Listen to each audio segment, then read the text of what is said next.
அதிமுகவிலிருந்து நீங்க குறிப்பிட்டது போல கடைநிலை தொண்டர்கள் யாரும் தாவேகாவிற்கு போகல, முக்கிய முன்னாள் அமைச்சர்களாக இருக்கட்டும் எம்பிக்களுக்கு தான் போயிருக்காங்க அப்படின்னு சொல்லியிருக்கீங்க. அவங்களை பொறுத்த வரைக்கும் அதிமுகவில் அந்த பகுதிகளில் ரொம்ப செல்வாக்கா இருந்திருக்கக்கூடிய ஒரு நபர்களா இருந்திருக்காங்க. இவர்கள் தாவேகா பக்கம் போவதன் மூலமாக தாவேகாவிற்கு பலமாகவும் அதிமுகவிற்கு பலவீனமாகவும் இருக்கும். ஒரு பலவீனமும் இல்ல. இப்ப இவங்க எல்லாம் பிறந்ததுல இருந்தே அமைச்சரா வந்தாங்களா? இல்ல, அப்படி இல்ல. அந்த புதுசாக இளைஞர்கள் அதிமுக செய்யக்கூடிய தவறுகள் புதிய இளைஞர்களுக்கு வாய்ப்பு தர வேண்டும். ஐடி நிறுவனத்தை தகவல் தொழில்நுட்ப பிரிவை நல்லா பலப்படுத்தணும். அது மாதிரி எல்லாரையும் ஒன்று சேர்த்து இயக்கத்தை கொண்டு போகணும். இதெல்லாம் அவங்க செய்யணும். அதே மாதிரி தாவேகா நல்லாட்சி நடத்தணும்னா இந்த ஆள் சேர்க்கிற வேலையை விட்டு நிர்வாகத்தை ஆரம்பிங்க, மக்கள் பிரச்சனைக்கு பேசுங்க. அப்படிதான் அதனாலதான் இன்னைக்கு பழனி தண்டாயுதபாணி இந்த கோயில் சொத்தை எடுத்ததுல கூட உயர்நீதிமன்றம் தடை விதிச்சிருக்கு. அவ்வளவுதான். நம்ம தொடர்ந்து பேசுவோம். மதிவாணன் சார் கிட்ட அவருடைய கருத்தை கேட்டுட்டு வந்துடலாம். இடைத்தேர்தல் வரவிருக்கிறது. அதிமுகவிலிருந்து முக்கிய நிர்வாகிகள் தாவேகா பக்கம் வந்திருக்காங்க. இது தாவேகாவிற்கு செல்வாக்கு அப்படிங்கிற பார்வையில பார்க்கணுமா, இல்ல தாவேகாவில ஏற்கனவே ஆரம்ப காலகட்டத்தில இருந்து வந்தவர்களுக்கு ஒரு சின்ன அதிர்ச்சியையும் நமக்கான இடம் போயிடுமோ அப்படிங்கிற அச்சத்தையும் ஏற்படுத்தும் அப்படின்னு பார்க்கணுமா? கேள்விக்கு நான் பதில் சொல்றதுக்கு முன்னால அக்னீஸ்வரன் அவதூறு பேசிட்டே இருக்கார் ஆரம்பத்திலிருந்து.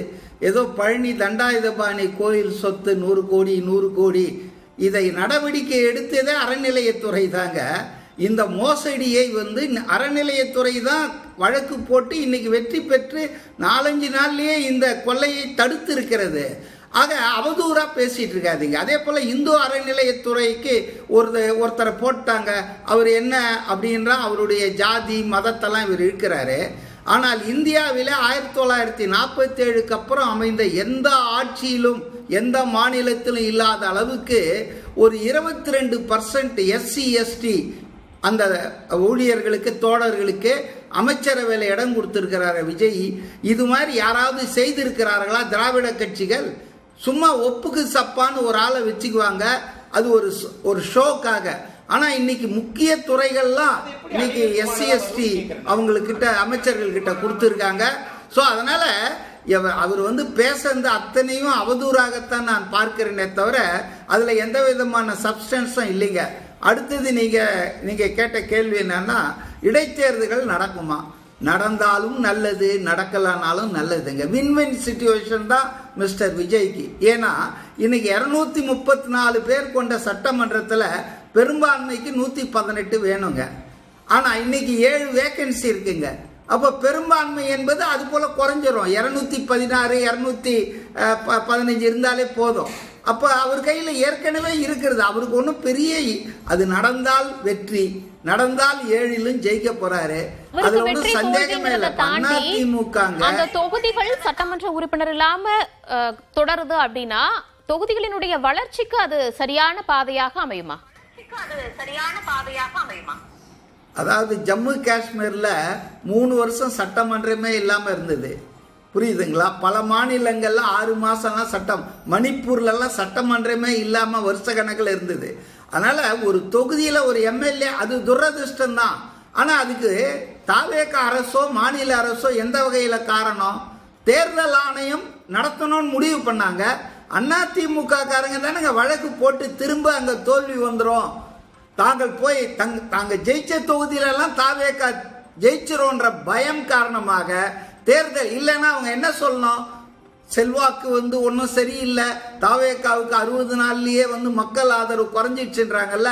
நான் சவால் விடுறேங்க, தேர்தலை தடுக்காம 7 சட்டமன்ற தொகுதியிலும் தேர்தல் நடத்திட்டங்க. யாருக்கு ஆதரவு பெருகி இருக்கு? இன்னைக்கு தேர்தல் நடத்தினா 200 தொகுதிகளுக்கு மேல திரு விஜய் ஜெயிப்பார். ரெண்டாவது, என்னுடைய நண்பர் அக்னீஸ்வரன் சொன்னாரு, அதாவது ஒரு அங்க அசம்பிளி தொங்கு சட்டசபை வந்துடுச்சுன்னா என்ன பண்ணணும்? அடுத்தது அப்படியே அடுத்த தேர்தலுக்கு போனோமா? என்ன பண்ணணும்? அப்போ போஸ்ட்போல் அலையன்ஸ் இஸ் எ மஸ்ட். ஆட்சி அமைக்கணுங்க. அப்போ ஒத்த கருத்துள்ளவர்களை அழைத்து அவர்களுக்கு கூட்டணியில இடம் கொடுத்து ஒரு கூட்டணி மந்திரி சபையை அமைச்சிருக்காரு. இதுல what is wrong in it? தப்பு ஒன்றும் இருக்கிற மாதிரி எனக்கு தெரியலையே. அதனால இவங்களுக்கு கூட்டணியை தமிழ்நாடு மக்கள் ஒத்துக்க மாட்டாங்க, ஏற்க மாட்டார்னா இப்ப எவ்வளவு அருமையா இருக்கு. கூட்டணி கட்சிகளுக்கும் மகிழ்ச்சி. கூட்டணி தர்மம் என்ற பெயர்ல அதர்மம் நடத்திட்டு இருந்தாங்க திமுக ஆட்சியில. எல்லா பழியையும் கூட்டணி கட்சிகள் ஏத்துக்கணும் ஆளுங்கட்சிக்கு. ஆனால் இவங்க மட்டும்தான் அதிகாரத்தில் இருப்பாங்க. இன்னைக்கு அப்படி இல்லையே. திரு விஜய் நீங்க மிக சரியாக குறிப்பிட்டது போல தேர்தலுக்கு முன்பு ஏன் விக்கிரவாண்டி முதல் மாநாட்டிலே அறிவிச்சிட்டாரு, நம்மை ஆதரிக்கிறவர்கள் நமக்கு உதவுவர்களுக்கு அரசியல் ஆட்சியில் பங்கு உண்டுன்னு. அன்னைக்கு திரும்ப கூட்டணி கட்சிகள் ஆதரவாக தாவேகாவிற்கு வரல.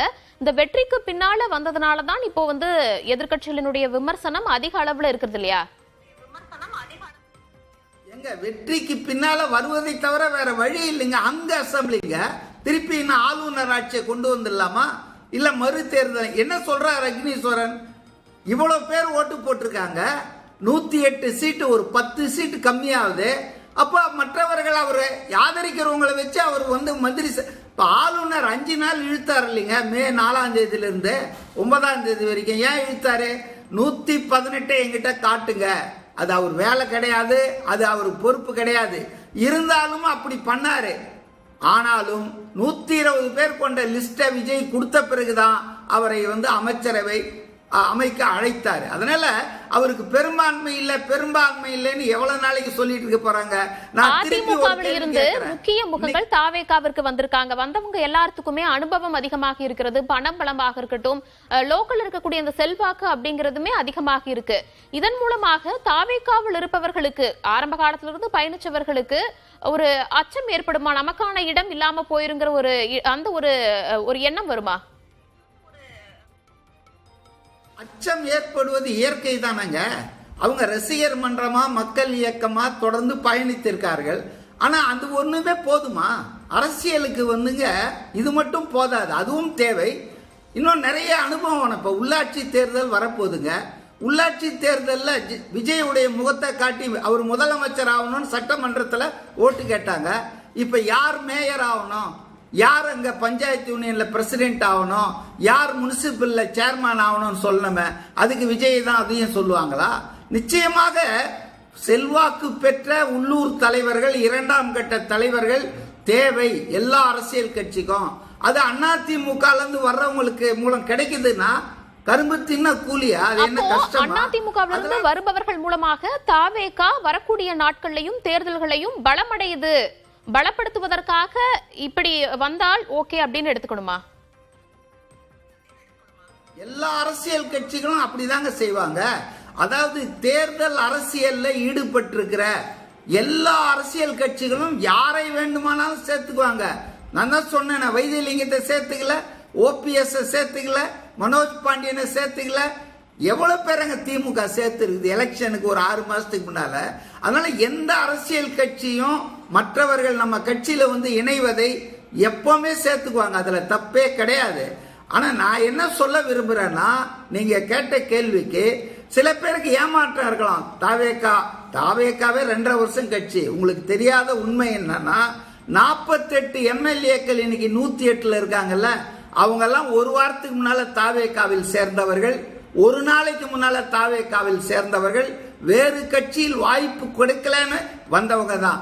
அப்ப 48 பேர் ஜெயிச்சிட்டாங்க. அதனால என்னைக்கு வந்தாங்க, எப்ப வந்தாங்கல்ல, வந்த நாள்ல இருந்து அந்த தாவேகா கொள்கைப்படி இருக்கிறாங்களா, விஜய் தலைமைக்கு விசுவாசமா இருக்காங்களா, மக்களை ஏமாற்றாமல் இருக்கிறார்களா, இதுதான் முக்கியமே தவிர 30 வருஷமா இயக்கத்தில் இப்ப லயோலா மணி பாருங்க, இப்பதான் அவருக்கு ஒரு பொறுப்பு கொடுத்திருக்காங்க. எம்எல்ஏ கூட கொடுக்கலையே, அவருக்கு கிரீவன்ஸ் இருந்திருக்க, நியாயம் இருக்க. அவரு கூட வந்த ராஜ்மோகன் எம்எல்ஏ ஆயிட்டாரு, மந்திரி ஆயிட்டாரு. சோ இது பொது வாழ்க்கையில அரசியல் கட்சியிலங்க எல்லாரையும் திருப்திப்படுத்த முடியாதுங்க. நிச்சயமாக அந்த கட்சி வளரும் கட்சி. இன்னும் நிறைய வாய்ப்புகள் இருக்கு. நாடாளுமன்ற தேர்தல் இருக்கு, உள்ளாட்சி தேர்தல் இருக்கு. எல்லாருக்கும் வாய்ப்பு கொடுப்பாங்க, அதுல ஒன்றும் பெரிய பிரச்சனை எழாது. 2வது அங்க விஜய் தாங்க பாஸ். அவர் பேச்சுக்கு மறு பேச்சு கிடையாது. அவர் என்ன சொல்றாரோ எல்லாரும் ஏத்துக்குவாங்க. ஏன்னா விஜய் சரியாகத்தான் செய்வார், செய்து கொண்டிருக்கிறார், செய்து முடிப்பார் என்ற நம்பிக்கை அந்த கட்சியில் இருக்கிற அனைவருக்கும் உண்டு.